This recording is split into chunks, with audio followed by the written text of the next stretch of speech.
আপনি জানেন কি জাহান্নামের চেহারা কেমন হবে? আসুন এই ভিডিওটা থেকে জেনে নিই।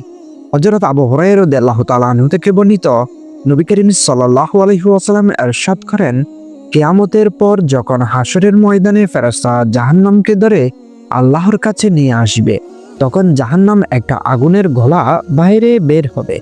জাহান্নামের দুইটা চোখ থাকবে, যেই চোখে আগুন থাকবে, আর যেই চোখ জাহান্নামীদেরকে দেখবে। জাহান্নামের একটা জিহ্বা থাকবে, যা দিয়ে সে কথা বলবে, আর দুইটা কানও থাকবে, যা দিয়ে শুধুমাত্র সে আল্লাহর কথা শুনবে। সবশেষে জাহান্নাম এই কথাটা বলবে, আল্লাহ তাআলা আমাকে 3 ধরনের মানুষকে সবচাইতে বেশি সাজা দেওয়ার কথা বলেছেন। 1, যারা আল্লাহর সাথে তাকাব্বুর করেছে। 2, যারা আল্লাহর সাথে শিরিক করেছে।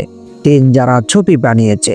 আল্লাহ তাআলা যেন আমাদের সবাইকে জাহান্নামের ভয়ঙ্কর আযাব থেকে মুক্তি দেন। আমিন।